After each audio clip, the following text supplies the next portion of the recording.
வணக்கம். செல்வகுமாரின் மாலை வானிலை ஆய்வறிக்கை 2025 ஜூன் 29 ஞாயிற்றுக்கிழமை மாலை நிலவர ஆய்வறிக்கை. அதிகாரப்பூர்வ வானிலை அறிக்கைக்கு இந்திய வானிலை ஆராய்ச்சித்துறை அறிக்கையை பார்க்கவும். நேற்றைக்கு பல்வேறு மாவட்டங்களில் மழை பொழிந்த நிலையில 28ஆம் தேதி வரை தான் இந்த மழை இருக்கும். 29ஆம் தேதி இரு இடங்களில் மட்டும் மழை இருக்குன்னு சொல்லியிருந்தோம். அதன் அடிப்படையில் இந்த மாலை நேரத்தில் நாமக்கல் மாவட்டம் மேற்கு பகுதி செம்மேடை ஒட்டிய பகுதியில் மழை இரு இடங்களில், அரியலூர் மாவட்டத்தில் கூட லேசான ஒரு இடத்துல தூறல் காணப்படுகிறது. அதாவது தஞ்சாவூர் மாவட்ட எல்லை பகுதியை ஒட்டி, காவிரி கரையை ஒட்டி. வேற எங்கும் பெரிதாக மழை இல்லை, இருக்க வாய்ப்பில்லை. அப்படி இருந்தால் கள்ளக்குறிச்சி விழுப்புரத்தில் ஓரிரு இடங்களும், சிவகங்கை மற்றும் புதுக்கோட்டை மாவட்ட எல்லையில ஓரிரு இடங்களும் இருக்கலாம். மாலையில கொஞ்சம் மேகங்கள் வந்தாலும் மழைக்கு வாய்ப்பு இல்லை, தூறி விட்டு போகலாம் சில இடங்கள்ல, தவிர மழைக்கு வாய்ப்பு இல்லை.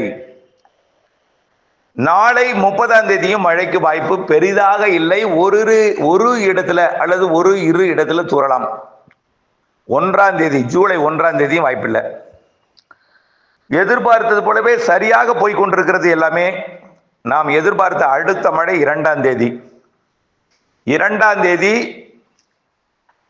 அதாவது தற்பொழுது வங்கக்கடலின் வடக்கு பகுதியில் உருவாகி இருக்கக்கூடிய காற்றழுத்த தாழ்வு பகுதி தீவிர காற்றழுத்த தாழ்வு பகுதியாக உருவாகி அது உத்தரப்பிரதேசம், மத்திய பிரதேசம், அதுவும் சரியா சொல்ல போனா உத்தரப்பிரதேசம் இமயமலை ஒட்டிய பகுதியில் தீவிரமாக நகர்ந்து மழைப்பொழிவை கொடுக்க போகிறது.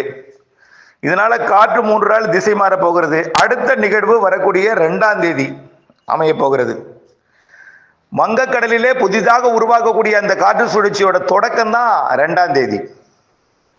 அதோட தீவிரம் அப்படியே பார்த்தீங்கன்னா 8ஆம் தேதி 7ஆம் தேதி வாக்கில அப்படியே ஒடிசா, சத்தீஸ்கர் வழியாக மகாராஷ்டிரா வழியாக, அதாவது நாக்பூர் மற்றும் மகாராஷ்டிராவோட மேற்கு பகுதி வழியாக குஜராத் நோக்கி பயணிக்க போகுது.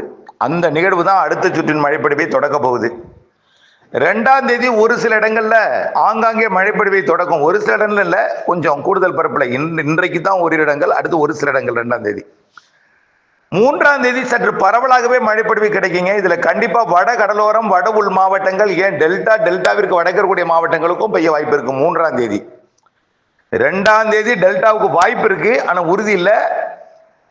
3ஆம் தேதியிலிருந்து டெல்டாவிற்கு உண்டு, பெரும்பாலான மாவட்டங்களுக்கு உண்டு. 3ஆம் தேதி வட உள் மாவட்டங்கள், வட கடலோர மாவட்டங்கள், டெல்டா மாவட்டங்கள், மத்திய உள் மாவட்டங்கள் கண்டிப்பா மழை உண்டு. 3ஆம் தேதி தென் மாவட்டங்கள்லையும் ஒரு சில இடங்கள்ல மழை இருக்கும். 3ஆம் தேதி ஜூலை 3. ஜூலை 4 3ஆம் தேதியை விட பரப்பில் கூடி காணப்படும். சென்னை, திருவள்ளூர்லாம் உண்டு. 2ஆம் தேதியே சென்னைக்கு வாய்ப்பு இருக்கு. 3ஆம் தேதி சென்னைக்கு உறுதியா உண்டு. 4ஆம் தேதி கனமழையாக உண்டு. 3ஆம் தேதி கனமழை தெரியுது, 4ஆம் தேதி கனமழை உறுதி. இப்படி 8ஆம் தேதி வரைக்கும் வடகடலோரம், வட உள் மாவட்டங்கள், டெல்டாக்கு வடக்கு, டெல்டா,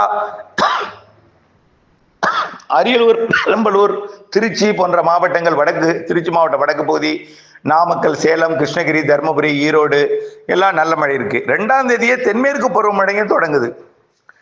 அடுத்த சுற்றின் தென்மேற்கு பருவமழை, அதாவது ஏற்கனவே பல சுற்று தென்மேற்கு பருவமழை பொழிந்திருந்தாலும் மேட்டூர் அணையை பார்த்தீங்கன்னா நிரப்பி விட்டது. மேட்டூர் அணை இன்று மாலை முழு கொள்ளளவை எட்டி விட்டது. இருந்தாலும் உபரி நீர் திறப்பு கூட்டப்பட்டிருக்கிறது.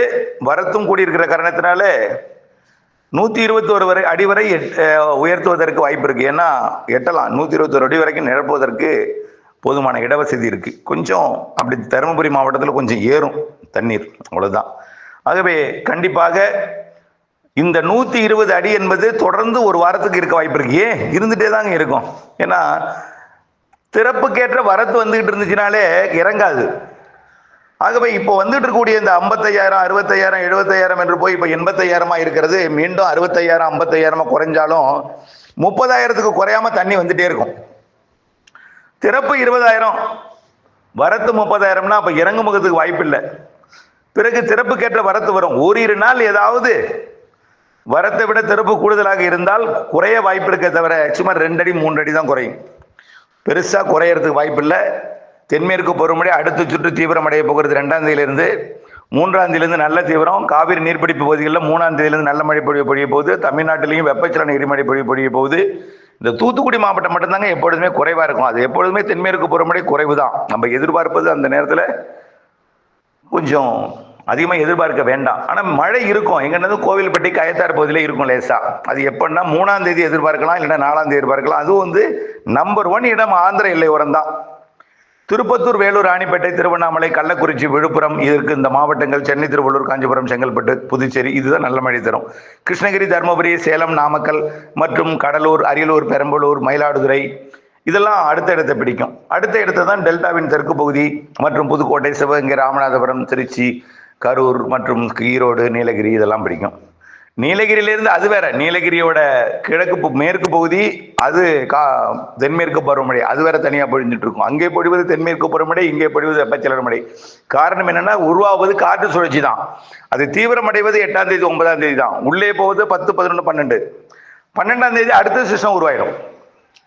ஆக 8ஆம் தேதி வரை அடுத்த வெப்பச்சலன மழை, 8ஆம் தேதி வரை அடுத்த தென்மேற்கு பருவமழை.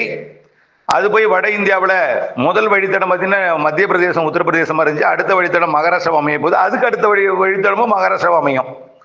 இப்படி அடுத்தடுத்த நிகழ்வுகள் கொஞ்சம் கொஞ்சமாக மகாராஷ்டிராவிற்கு தெற்கே கர்நாடகாவின் வடக்கு பகுதி, தெலுங்கானாவின் வடக்கு பகுதி, வடக்கு ஆந்திர பிரதேசம், தெற்கு ஒடிசா, இப்படியே அமையும். ஜூலையில் இறுதியிலெல்லாம் அடுத்தடுத்த நிகழ்வு. ஜூலை 12 அடுத்த நிகழ்வு இருக்கு. ஜூலை 19, 20 அல்லது 22 அடுத்த நிகழ்வு இருக்கு. ஆக ஜூலையிலேயே 3 நிகழ்வு இருக்கு. ஆகஸ்ட்ல இதை விட கூடுதல் மழை இருக்கு.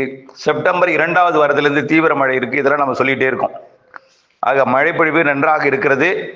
இப்பொழுதைக்கு பெய்யும் வெப்பச்சலன மழை ஒதுக்கி தான் பெய்யும். தென்மேற்கு பருவமழை நன்றாக பெய்யும். அணைகள் நிரப்பி கொண்டே இருக்கும். அணைகள் நிரம்பாத அணையும் நிரப்பும்.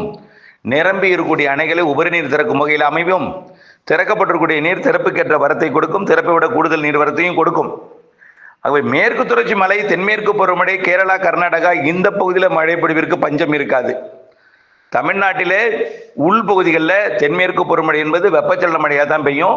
சூரியன் குத்துக்கதிர் தெற்கு நோக்கி திரும்பியதும் ஆகஸ்ட் தமிழ்நாட்டுக்கு அடையும். செப்டம்பர் 21ஆம் தேதி நிலநடுக்கோட்டை அடையும். அப்பதான் அடிக்கடி தென்மேற்கு பருவமழை வெப்பச்சலன மழையெல்லாம் தமிழ்நாட்டில் நிறைய கிடைக்கும். நாம அப்பதான் சம்பா சாகுபடியெல்லாம் தொடக்குவாங்க. புரட்டாசியில தான் விதைப்பாங்க. ஆவணி, புரட்டாசி, ஐப்பசி, இதுல தான் நிறைய மழை இருக்கு.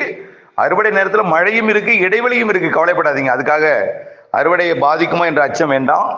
மழையும் இருக்கு. அடுத்த போகத்தை தொடக்குவதற்கு ஏற்ற மழை. அதை நம்பி நம்ம விதைக்கலாம். அதை நம்பி நம்ம எப்போதும் விதைச்சிட்டு தான் இருக்கோம். இப்போ தென்மேற்கு பருவமழை முடிந்து வடகிழக்கு பருவமழைக்கும் தென்மேற்கு பருவம் இடைப்பட்ட காலத்துல தான் நல்ல மழை இருக்கு. அப்ப சூரியன் குத்துக்கதிர் நிலநடுக்கோட்டை நோக்கி திரும்பி இருக்கும். இப்பதான் ஜூன் 21ஆம் தேதி வட இந்திய நிலப்பகுதியில் பட்டி கொண்டிருக்கு. இப்ப தெற்கு நோக்கி திரும்ப இருக்கு. அது அப்புறம் மழையெல்லாம் படிப்படியாக அதிகரிக்கும். செப்டம்பர், அக்டோபர்ல நல்ல மழை இருக்கு. தென்மேற்கு பருவமழை நிறைவடை நேரத்தில், சரியான நேரத்தில் அக்டோபர் 18 வடகிழக்கு பருவமழை தொடங்கும்னு சொல்லியிருக்கோம். வடகிழக்கு பருவமழை சராசரிக்கு அதிகம். வலுவான நிகழ்வும் உண்டு, சிறு நிகழ்வும் வலுவான மழை தரும் நம்ம ஏற்கனவே சொல்லியிருக்கோம். இதில் எந்த மாற்றமும் இல்லை. தொடர்ந்து வானிலை ஆய்வரு கூட இணைந்திருங்கள். வானிலை மாறுதலிருந்து விவசாயம் செய்யுங்கள். மீண்டும் தலைப்புச் செய்தி. இன்றைக்கு, நாளைக்கு, நாளை மறுநாள் பெரிதாக மழை இருக்காது. ஒரு இடங்கள்ல மட்டும்தான். 2ஆம் தேதியிலிருந்து அடுத்த சுற்றின் மழை தொடங்குது. 3ஆம் தேதியிலிருந்து தீவிரம் வெப்பச்சலன மழையும் தென்மேற்கு பருவமழையும். இணைந்தே இருங்கள் அப்டேட்ஸோட. நன்றி.